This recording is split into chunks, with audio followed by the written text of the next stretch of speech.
दोस्तों आइए आज हम लोग पढ़ते हैं एक बहुत इंपॉर्टेंट चैप्टर। आपको टॉपिक है वन पारिस्थितिक तंत्र यानी फॉरेस्ट इकोसिस्टम के बारे में पढ़ेंगे, जो सभी एग्जामों के लिए बहुत महत्वपूर्ण होता है। चलिए पहले आता है कि वन पारिस्थितिक तंत्र क्या, एकदम आम भाषा में जाने के लिए। सबसे पहले आता है कि वन तो वन किसे कहते हैं, तो वन आप जानते हैं ना, वन वो क्षेत्र होता है जहाँ पर जीव जंतु और पेड़ पौधा अधिक मात्रा में निवास करता है। जहाँ पर जीव जंतु और पेड़ पौधा अधिक मात्रा में निवास करे वो क्या कहलाता है दोस्तों, वन कहलाता है। समझ बात ना। अब आता है कि जानते हैं कि वनों का फैलाव पृथ्वी पर कितना, पृथ्वी का 40% भाग ही वन का फैलाव है पृथ्वी पे। अब आता है कि सर वन पारिस्थितिकी, तो पारिस्थितिक तंत्र जो है ना वन से जुड़ा हुआ है, तो समझते हैं कि इसमें भी वन आएगा, करा ना वन पारिस्थितिक तंत्र। तो समझिए बात, जब वन था तो जीव जंतु और पेड़ पौधा सम्मिलित था। अब कह रहा है कि वन पारिस्थितिक तंत्र आ गया, इसमें एक नया चीज सम्मिलित हो जाता है, क्या, घटक। अब घटक को हम लोग कारक भी बोलते हैं। तो कह रहा है कि वन पारिस्थितिक तंत्र क्या है, तो वन पारिस्थितिक एक पर्यावरण का भाग होता है जिसमें जीव जंतु पेड़ पौधा के साथ आपको घटक भी सम्मिलित रहता है। यानी जब जीव जंतु और पेड़ पौधा के साथ घटक भी सम्मिलित हो जाए तो उस क्षेत्र को हम बोलते हैं पारिस्थितिक तंत्र, यानी वन पारिस्थितिक तंत्र बोलते हैं। समझ बात ना, बहुत सिंपल सी भाषा है। जीव जंतु और पेड़ पौधा के साथ में अगर घटक भी सम्मिलित हो जाए तो उस क्षेत्र को बोलेंगे वन पारिस्थितिक तंत्र, यानी आपको फॉरेस्ट इको सिस्टम बोलेंगे। अब देखिए फॉरेस्ट इको जो आपको फॉरेस्ट इको सिस्टम है इसको दो वर्गों में बांटा गया। क्या, तो पहला आपको अजैविक घटक, दूसरा आपको जैविक घटक, जिसको हम लोग अजैविक घटक बोलते हैं एबायोटिक कंपोनेंट। दूसरा अजैविक घटक है जिसको बायोटिक कंपोनेंट कहता है। तो आइए जानते हैं एक एक करके इसके बारीक से सबके बारे में एक एक करके जानेंगे। तो पहले आता है कि अजैविक घटक क्या है, तो समझिए बहुत नाम एकदम सिंपल है, नाम में ही आंसर छिपा हुआ है। पहली बात समझिए, यहाँ पर जो जैविक है ना, जैविक का अर्थ होता है जीव जंतु। क्या होता है, जीव जंतु होता है। आप समझ गए होंगे। अ का मतलब समझते हैं ना, नकारात्मक होता है, नहीं का बोध कराता है। जैसे मैं कहूँ कि बताइए इसका कॉपी, आइए जो आपको ये कॉपी है, आइए आपको मार कर, क्या दोनों समान है, तो आपको एक सर नहीं, समान नहीं है। समान नहीं के मतलब ये आपस में बराबर नहीं है। यानी उसी तरह जो असमान का मतलब होता है कि आपस में बराबर नहीं, उसी तरह आगे किसी शब्द के आगे वह नकारात्मक का बोध कराता है। तो देखिए कह रहा है कि जैविक घटक क्या, तो समझिए कह रहा है कि जैविक का मतलब होता है जीव जंतु, और के मतलब ना होता है। समझ बात ना। कह रहा है कि वैसा घटक जिसमें जीव जंतु नहीं होता है उसे हम अजैविक घटक कहते हैं। कितना आम भाषा में है कि वैसा, देखिए वैसा घटक जिसमें जीव जंतु नहीं होता है, ना का मतलब नहीं होता है, उसे हम क्या बोलते हैं, जैविक। और इसमें हमेशा केवल निर्जीव पदार्थ आता है। समझ गए ना, केवल क्या आता है, निर्जीव पदार्थों का नाम आता है। अब एग्जाम्पल में देखिएगा, तो एग्जाम्पल में देख लीजिए, आपको एग्जाम्पल में हो जाएगा और देखा जाए तो जैसे कि मृदा हो जाएगा, समझ ना, मृदा हो जाएगा, वायु हो जाएगा। उसके बाद इसमें कार्बनिक पदार्थ भी आ जाता है, कार्बनिक पदार्थ। अब कार्बनिक पदार्थ में क्या हो जाएगा, सही से वसा, प्रोटीन, आपको उसके बाद आपको हो जाएगा कार्बोहाइड्रेट, समझ बात ना। अब इसके बाद इसमें अकार्बनिक पदार्थ भी आ जाता है आपको, अकार्बनिक पदार्थ। अब अकार्बनिक पदार्थ में क्या होता है, तो जानते हैं ना, गैसों का नाम आता है, जैसे कि O2 गैस कहिए, CO2 गैस कहिए, N2 गैस कहिए, ठीक है। उसके बाद खनिज आपको आ जाएगा, उसके बाद तत्व भी होता है, ये भी सब आ जाता है, ETC। समझ बात को, जो क्या करता है ये सब किसका काम होता है, इसका काम आपको पौधा के पोषण में सहायता करता है और उसकी वृद्धि में सहायता करता है, जो पौधा के लिए बहुत जरूरी होता है। समझ बात को। अब आता है कि सर ये जैविक घटक क्या होता है, तो ससुरा ये इसका उल्टा होता है और जैविक का उल्टा होता है। जैविक का मतलब होता है इसमें जीव जंतु आएगा, जैविक का अर्थ हमने बताया कि इसमें जीव जंतु। अब वैसा घटक जिसमें जीव जंतु निवास करता है उसे हम जैविक घटक, माने जीव जंतु के साथ साथ पेड़ पौधा भी इसमें आता है, माने वैसा घटक जिसमें जीव जंतु और पेड़ पौधा आता है उसे हम क्या बोलते हैं, जैविक घटक कहते हैं। समझ बात को।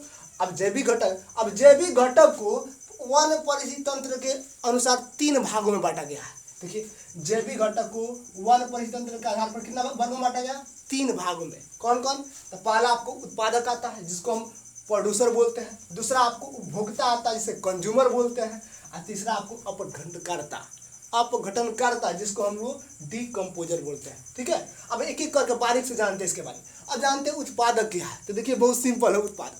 उत्पादक का मतलब समझते हैं ना, देखिए प्रोडक्ट से बना है प्रोड्यूसर, प्रोडक्ट में क्या होता है, उत्पाद होता है, उसी तरह प्रोड्यूसर है इसका उत्पादक होता है। तो उत्पादक मतलब समझिए उत्पादक वह, देखिए उत्पादक वह होता है जो अपना भोजन स्वयं बनाता है। अब कहिएगा सर ये कौन सा ऐसा जीव है जो अपना भोजन स्वयं बनाता है? तो बहुत सिंपल है, कह रहा है कि देखिए उत्पादक क्या है, जो अपना भोजन स्वयं बनाता है। तो स्वयं बनाने वाला एक ही चीज होता है, वो होता है हरा पेड़ पौधा। जो पेड़ पौधा होता है ना, वो हमेशा इसीलिए इसको स्वपोषी कहा जाता है, क्योंकि यह अपना भोजन स्वयं बनाता है, इसलिए इसको स्वपोषी भी कहते हैं। समझ बात ना? इसमें क्या आता है, हरे पेड़ पौधा आता है। समझ बात ना? मतलब जितना भी पेड़ पौधा आता है सबका सब क्या होता है, उत्पादक, क्योंकि ये अपना भोजन स्वयं बनाता है। किसी से नहीं कहता कि हमको एक गिलास पानी दो, मांगता है। आप देखिए कभी पेड़ पौधा किसी से पानी मांगते हुए, क्योंकि ये अपना काम सब चीज़ स्वयं करता है। जानते अब प्रकाश तो सभी जीवों के लिए आवश्यक होता है ना, तो ये सूर्य के उपस्थिति में अपना भोजन स्वयं तैयार करता है, इसलिए इसको स्वपोषी भी कहा जाता है, इसीलिए इसको क्या कहता है, उत्पादक भी कहा जाता है। अब आता है कि सर ये उपभोक्ता क्या होता है? तो देखिए उपभोक्ता बहुत सिंपल है, नाम में समझिए उपभोक्ता।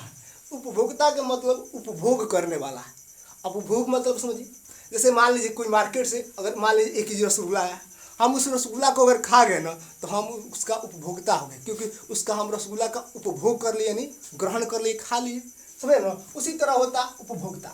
ये क्या कहता है कि ये उपभोक्ता क्या कहता है कि उत्पादक को उपभोग कर लेता है, यानी उत्पादक मतलब उत्पादक को ग्रहण कर लेता है, यानी खा लेता है, और जो उत्पादक को भोजन के रूप में ग्रहण कर लिए वो कहलाता है उपभोक्ता। समझेगा ना? उपभोक्ता। अब उपभोक्ता से 3 कैटेगरी में होता है।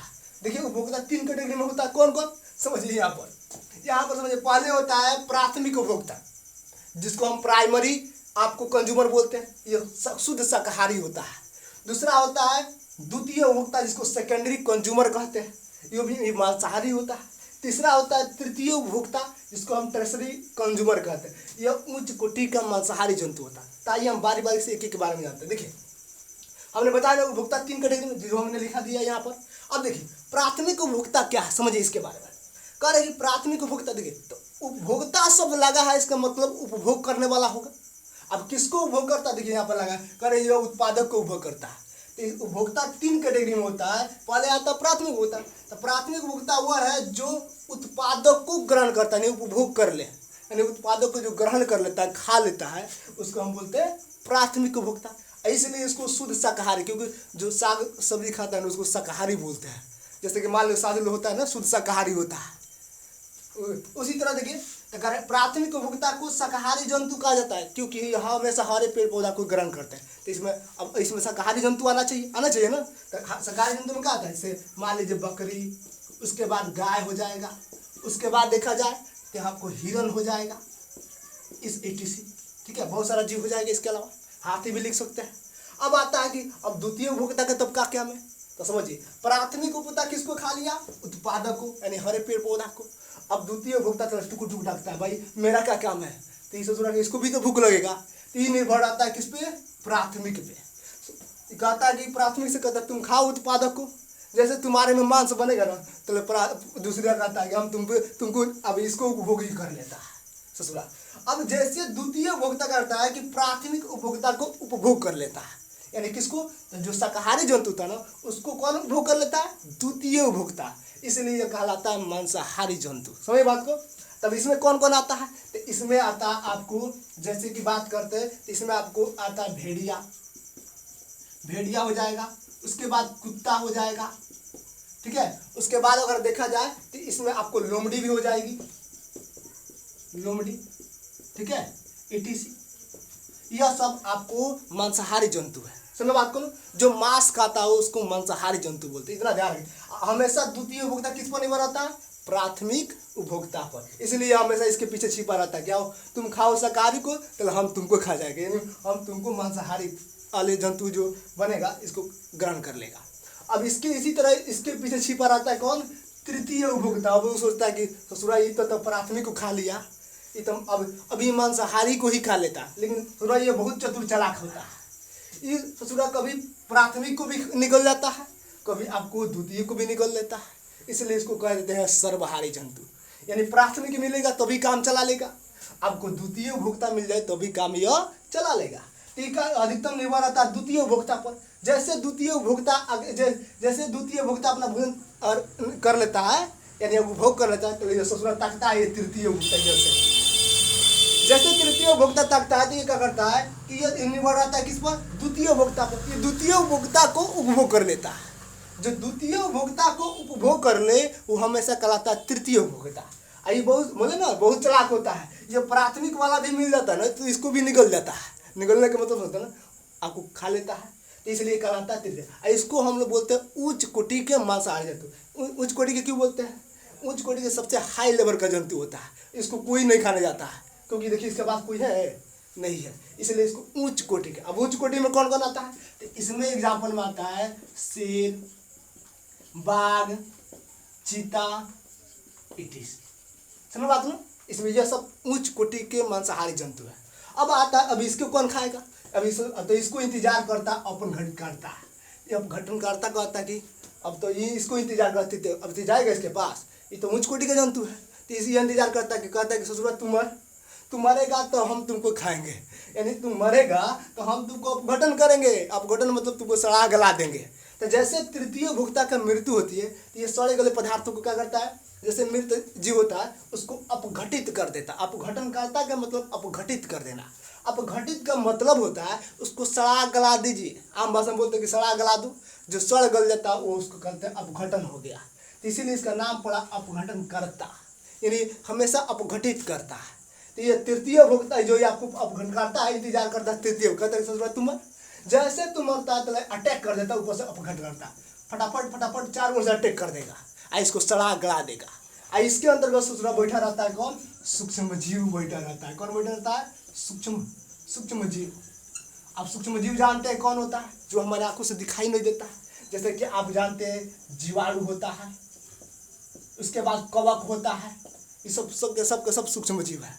इस क्या करता है? इसको क्या करता है? सड़ा गला देता है। अगर सड़ा गला कर अपघटित करता है तो एक नया चीज का निर्माण करता है।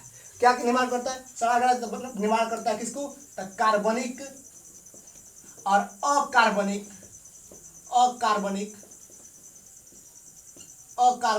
पदार्थ का निर्माण करता है। किसका निर्माण करता है? कार्बनिक तथा अकार्बनिक पदार्थ निर्माण करता है। देखिए ये कितना बढ़िया। इसको सड़ा गला दिया, ऐसे क्या बना दिया? कार्बनिक तथा अकार्बनिक पदार्थ का निर्माण कर दिया, जो वायुमंडल के लिए बहुत आवश्यक है। अब जैसे ही कार्बनिक अकार्बनिक पदार्थ का निर्माण करता है, ये अभी गैस के रूप में उड़कर कहाँ चला जाता है? वायुमंडल में। वायुमंडल में जाता है तो जानते हैं कार्बनिक अकार्बनिक पदार्थ पौधा के लिए तो बहुत आवश्यक है ना, क्योंकि अभी किसके पास चला जाएगा? अभी से चल जाएगा उत्पादक यानी पौधा के पास। जो अब इस प्रकार इसका क्रम हमेशा चलते रहेगा। अब यह आएगा मान लीजिए वायुमंडल में, वायुमंडल से आपको बन जाएगा अजैविक और अजैविक पदार्थ। अजैविक से आपको जैविक से फिर बन जाएगा आपको उत्पादक। तो ये इस प्रकार इसका क्रम हमेशा चलता रहता है। समझ बात ना? अभी तो कभी खत्म होने वाला है नहीं, क्योंकि अगर कार्बनिक अकार्बनिक पदार्थ है तो उत्पादक का निर्माण होगा, उत्पादक होगा तो भाई उपभोक्ता होगा करेगा, और उपभोक्ता होगा तो अपघटनकर्ता होगा करेगा। इस प्रकार इसका क्रम हमेशा चलता रहता है सर्कल के रूप में। आइए अब इसके बाद जाते हैं हम लोग पिरामिड, वन परिस्थिति तंत्र का पिरामिड, जो हर प्रत्येक बार बोर्ड में पूछा जाता है। आइए देखते हैं इसका।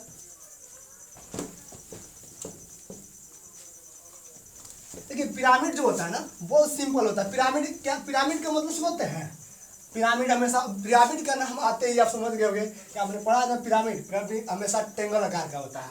देखिए आइए हम लोग पढ़ते हैं पिरामिड के बारे में।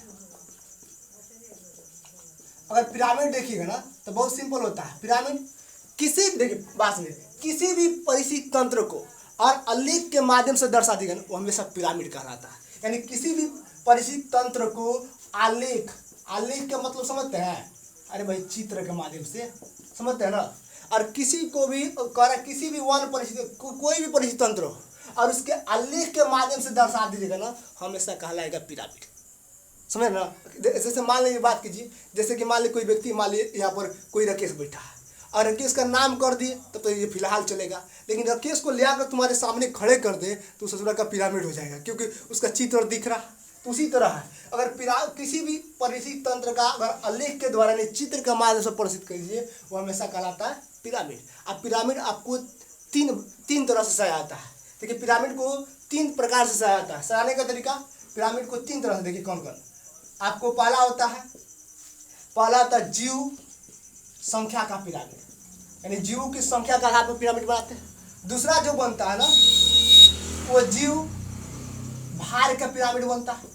और तीसरा जो बनता है ना वो जीव ऊर्जा के आधार पर पिरामिड बनता है। ठीक है, आइए हम एक एक करके पहले हम जानेंगे वन परिस्थिति तंत्र का पिरामिड बनाने जानेंगे किसके, जीव संख्या के आधार पर, कि जीव संख्या के आधार पर वन जीव का पिरामिड सीधा बनता है कोई। आइए थोड़ा सा पिरामिड का हम आपको चित्र बता दें। पिरामिड हमेशा अभी बताएंगे हम ट्रेंगल आकार का, या तो ट्रेंगल सीधा बनेगा या तो आपको उल्टा ट्रेंगल बनेगा ऐसे। तो यही देखना है कि क्या जो वन परिस्थिति तंत्र का जो पिरामिड बनेगा क्या सीधा बनेगा कि उल्टा बनेगा, यही चेक करना है। कई बार पूछा हुआ है, अब आपको प्रत्येक एग्जाम में पूछ देता है, ताकि हम एक एक करके जानते हैं। पहले हम लोग जीव संख्या के आधार पर देखा जाए तो देखिए किसका बनाना है पिरामिड, वन जीव का। तो बताइए एक वन में सबसे अधिक किस जीव की संख्या पाई जाती है, किस जाति की संख्या पाई जाती है सबसे अधिक। तो अगर कहिएगा ना तो वनों में सबसे अधिक पाया जाता है तो वो पाया जाता है पौधों की संख्या, यानी उत्पादक की संख्या। किसकी, उत्पादक। सबसे किसकी संख्या होगा, उत्पादक की संख्या सबसे अधिक होता है। अधिक होता है कि नहीं होता है। और अगर उत्पादक वन में सबसे अधिक और उत्पादक की संख्या अधिक होती है तब इसके बाद इससे कम कौन होता है, तो इससे कम होता है शाकाहारी जंतु, जिसको हम लोग बोलते हैं प्राथमिक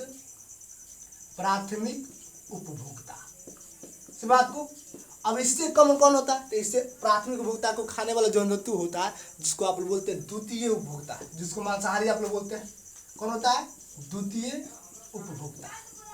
अब इस ध्यान रखिए बात को, इससे कम जो होता है ना उच्च कोटि के मांसाहारी जंतु होता है। अब जानते हैं फिलहाल भारत में कितना आपको बाघों की संख्या, पूरे टोटल भारत में आपको 12 से ही बाघों की संख्या है, यानी आपको जो तृतीय नंबर का होता है इसकी संख्या सबसे कम होती है, तृतीय उपभोक्ता का, इसकी यह उच्च कोटि का मांसाहारी जंतु होता है।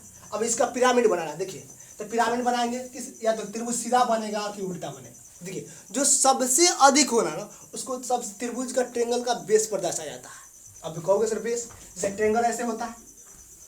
अगर मैं आपसे पूछा जाए कि इसमें इसका बेस कौन होगा, तो बेस जानते हैं नीचे वाला होता है। अब बताइए तो जो सबसे अधिक होता है उसको बेस में दर्शाया जाता है। तो देखिए क भाग में 1 2 3 4, इसमें 4 भाग कर दीजिए, 1 2 3 4 भाग हो गया। तो सबसे इसमें बड़ा डायग्राम कौन है, तो सबसे नीचे वाला, तो यही सबसे बड़ा बेस है। तो जो सबसे अधिक हो उसको सबसे बड़ा वाला डायग्राम में दर्शाएंगे, यानी बड़ा वाला फिगर में। तो इसमें हो जाएगा उत्पादक, क्योंकि इसका संख्या सबसे अधिक, ये डायग्राम बता रहा है कि इसकी संख्या सबसे अधिक है, नहीं इसका क्षेत्रफल अधिक है तो इसकी संख्या भी अधिक है। अब इससे कम कौन है, तो कहिए सर ये दूसरा वाला डायग्राम, तो इसमें रहेगा प्राथमिक, समझ ना। अब इससे कम, तो इससे कम या इससे प्राथमिक जीव से कम कौन सा संख्या रहता है, तो वो रहता है द्वितीय उपभोक्ता का, तो इसमें हो जाएगा द्वितीय उपभोक्ता। ठीक है, और सबसे कम किस, उच्च कोटि का मांसाहारी जंतु का, तो उच्च कोटि का मांसाहारी जंतु कौन है, तो आप कहिएगा सर तृतीय उपभोक्ता, तो इसमें हो जाएगा तृतीय उपभोक्ता। यानी आप देख सकते हैं कि वन जीव का जो पिरामिड बना है आपको जीव संख्या का आपको कैसे बना, उल्टा बना कि सीधा, तो आप कहिएगा सर ये तो सीधा बन गया है ना, सीधा बनाना त्रिभुज, और त्रिभुज सीधा बना है तो समझिए वन जीव का।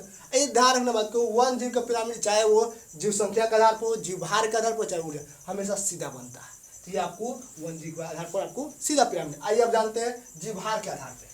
तो देखिए जीव भार भी सबसे हल्का है, उसको भी देखिए, और यहाँ पर जीव भार करते तो देखिए समझिए बात को, जिसकी संख्या सबसे अधिक होगी उसकी भार सबसे अधिक हो, ये बात आप अच्छी तरह जानते हैं।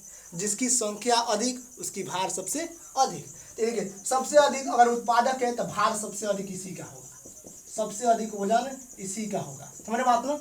और उससे कम अगर प्राथमिक उपभोक्ता है तो उत्पादक से थोड़ा कम किसका वजन कम होगा, प्राथमिक उपभोक्ता का। और उससे कम और द्वितीय उपभोक्ता है तो इसका भी वजन प्राथमिक से कम होगा, और तृतीय उपभोक्ता से सबसे कम होता है तो इसका वजन सबसे कम होगा। तो इसका भी डायग्राम वैसा ही सीधा बने, देखिए कैसे, ऐसे देखिए। तो यहाँ पर आपको उत्पादक हो जाएगा क्योंकि इसका जो भार होता है सबसे अधिक होता है, तो इसलिए इसको बेस पर दर्शाएंगे। अब इससे भार किसका कम होता है, तो कहिएगा प्राथमिक का, तो प्राथमिक इसका 2 नंबर में दर्ज जाएगा, समझा ना। अब इससे कम किसका भार होता है, तो आपको एक द्वितीय का होता है ना, क्योंकि संख्या कम है तो भार भी कम होगा। और सबसे कम किसका होता है, तृतीय का, तो सबसे छोटा वाला डायग्राम में तृतीय सज जाएगा। तो इसका भी बताइए डायग्राम सीधा बना कि उल्टा, आपको सर इसका डायग्राम तो सीधा बना है ना, तो इसका नहीं आपको वन जीव का पिरामिड अगर देखिएगा जीव भार के आधार पर ये भी कैसा बनता है, सीधा बनता है। अब आइए जानते हैं हम लोग ऊर्जा का पिरामिड। अब देखिए, अब आपसे पूछेगा कि बताइए, अब तो जीव भार बना दिए ना, अब बताइए वन परिस्थिति तंत्र का पिरामिड आपको बताना है किसके, तो कहेगा जीव ऊर्जा के आधार पर, एनर्जी के आधार पर बताना है किसमें कितना एनर्जी होता है। तो देखिए इसके संबंध में ना एक महान वैज्ञानिक नीलमांड ने बताया है। नीलमांड, अब क्या बताया है नीलमांड, इसके बारे में जानते हैं। देखिए नीलमांड ने बताया है कि यदि कोई भी जीव किसी जीव को खाता है ना, तो उसका 10% ही उसका शरीर में रहता है, बाकी 90% अपशिष्ट पदार्थ के रूप में बाहर निकासन हो जाता है। इसका मतलब समझिए कि मान लीजिए, कहने का मतलब हम अगर मान लीजिए अगर 10 kg अगर मिठाई खाते हैं ना, तो उसका 10% ही हमारा शरीर में रहेगा, बाकी 90% बाहर। मान लीजिए 100 kg खाए तो 100 kg का 10% कितना होता है, तो आपको 100 kg का 10% निकाले तो 10 रहेगा ना, तो ये 10 kg ही हमारा शरीर में रहेगा, जबकि 90% वो अपशिष्ट के रूप में बाहर निकल जाएगा। यानी कहने का मतलब कोई भी जीव, मान लीजिए एक शेर है, एक बकरी को अगर मान लीजिए 1 क्विंटल वाला बकरी को खाता है, तो उसके शरीर में कितना मांस बचेगा, तो आपके 10 kg। 1 क्विंटल का मतलब 100 kg होता है ना, तो उसके शरीर में उसका 10% निकालिएगा ना 100 का, तो आपको 10 आएगा, उसके शरीर में 10% ही एनर्जी बचेगा। इसने बताया कि कोई भी किसी जीव को खाता है तो उसके शरीर में केवल 10% ही आपको एनर्जी बचता है, बाकी 90% अपशिष्ट के रूप में बाहर निकल जाता है। आइए इसने बताया, इसके आधार पर समझिए, एक डायग्राम के माध्यम समझिए। अगर नीलमांड ने बताया कि मान लीजिए अगर यहाँ पर पौधा है, यहाँ पर पौधा है, समझिए ये बात। आइए सूर्य की प्रकाश से आप जानते हैं प्रकाश संश्लेषण की प्रक्रिया द्वारा अपना भोजन तैयार करता है ना। अब समझिए अगर प्रकाश और इसका एनर्जी, इसको पास अगर मान लीजिए 1000 kg एनर्जी है इसके पास, क्योंकि यह अपना भोजन स्वयं बनाता है, इसके पास स्वयं का 1000 एनर्जी। तो अगर मान लीजिए इसको कोई प्राथमिक उपभोक्ता खा ले, प्राथमिक उपभोक्ता, समझिए प्राथमिक उपभोक्ता खाएगा, तब बताइए इसके शरीर में कितना, नीलमांड के नियमानुसार इसके शरीर में कितना एनर्जी बचना चाहिए। तो आप कहिएगा ना इसका अगर उपभोक्ता को, अगर उत्पादक को प्राथमिक उपभोक्ता कर दे, इसके शरीर में 10% ही एनर्जी बचेगा। कितना का, तो उत्पादक जितना भी होगा उसका 10%, यानी 1000 का अगर 10% आप निकालिएगा ना, कितना आएगा, 1000 का 10% निकालिएगा तो आपको आएगा 100 kg, यानी 100 kg ही एनर्जी इसके शरीर में बचेगा। किसका, प्राथमिक उपभोक्ता के शरीर में। बाकी 90% अपशिष्ट के शरीर से बाहर निकासन हो जाएगा। उसके बाद अगर इसको कोई द्वितीय उपभोक्ता खाता है, और द्वितीय उपभोक्ता खाता है इसको, तो बताइए इसके शरीर में कितना बचेगा, यानी 100 kg एनर्जी है और इसको द्वितीय उपभोक्ता खाएगा तो इसका 10% इसका शरीर में बचेगा, यानी 100 का 10% कितना होता है, तो आपको ये 100 का 10% 10 kg होता है, 10 kg एनर्जी बचेगा। अगर इसको कोई तृतीय उपभोक्ता खाता है, तृतीय उपभोक्ता, मान लीजिए तृतीय उपभोक्ता खा लीजिए इसको, तो कितना बचेगा, तब कहिएगा सर जितना भी इसके द्वितीय उपभोक्ता में एनर्जी रहेगा ना उसका 10%, तब बताइए 10 का 10% बताइए, तो कहिएगा सर 1 kg होगा, कितना, 1 kg एनर्जी बचेगा। और इसी प्रकार इसका क्रम घटते चला जाएगा। अब तृतीय उपभोक्ता को खाएगा तो उसका 10% के शरीर में बचे, इस तरह यह कम हरासमेंट, एनर्जी का हरासमेंट होते चला जाएगा, यानी क्षति होती चली जाएगी। तो इस प्रकार बताइए, देख कर आपको लगता है ना कि किस प्रकार इसका डायग्राम बनना चाहिए। तो देखिए इसका डायग्राम कैसे बनेगा, उल्टा कि सीधा, तो समझिए बात को। सबसे अधिक एनर्जी किसमें, सबसे अधिक एनर्जी किसमें, तो आपके सर सबसे अधिक एनर्जी उत्पादक में, क्योंकि इसके पास कितना एनर्जी है, 1000 kg एनर्जी, यानी यहाँ पर उत्पादक है, इसके पास कितना एनर्जी है, आपके सर 1000 kg एनर्जी है। अब इससे कम किसके पास एनर्जी है, तो उससे कम वाला, उत्पादक से कम वाला डायग्राम में सजाएंगे, यानी द्वितीय उपभोक्ता के पास, तो यहाँ पर द्वितीय उपभोक्ता हो जाएगा, इसके पास कितना एनर्जी, तो 100 kg एनर्जी। अब इससे कम एनर्जी किसके पास, आपके सर इससे अगर यहाँ पर प्राथमिक होगा ना, प्राथमिक हो जाएगा, प्राथमिक हो जाएगा। अब इससे कम कौन, तो इससे कम द्वितीय उपभोक्ता के पास, तो द्वितीय उपभोक्ता के पास कितना एनर्जी, 10 kg एनर्जी, तो यहाँ पर हो जाएगा द्वितीय, इसके पास आपको कितना 10 kg ही एनर्जी बचा है। और सबसे कम किसके पास बचा है, तृतीय उपभोक्ता, तो सबसे कम वाला डायग्राम में सोच जाएगा, यानी यहाँ पर ये आपको तृतीय उपभोक्ता, तो इसके पास कितना एनर्जी बचा है, 1 kg ही एनर्जी बचा है। तो ये बताइए डायग्राम सीधा बना है कि उल्टा, आप देखकर बताइए। कहिए सर बेस नीचे है ना, बेस उत्पादक नीचे लगा है, इसके मतलब इसका पिरामिड जो बना है वो कैसा बना है, आपको सीधा बना है ना। तब एक आपने देखा होगा एक बात कि वन परिस्थिति तंत्र का पिरामिड जीव संख्या के आधार पर, भार के आधार पर, ऊर्जा के आधार पर, हर प्रत्येक कंडीशन में इसका पिरामिड हमेशा सीधा बनता है। याद रखिएगा कि वन परिस्थिति तंत्र का पिरामिड किसी भी अवस्था में हमेशा सीधा बनता है। अगर अच्छा लगा हो तो वीडियो को लाइक कर दीजिएगा, चैनल पर पहली बार तो सब्सक्राइब कर लीजिए। ताकि ऐसे जीएस सबसे पहले आपके पास पहुँचे। जय हिंद, जय भारत।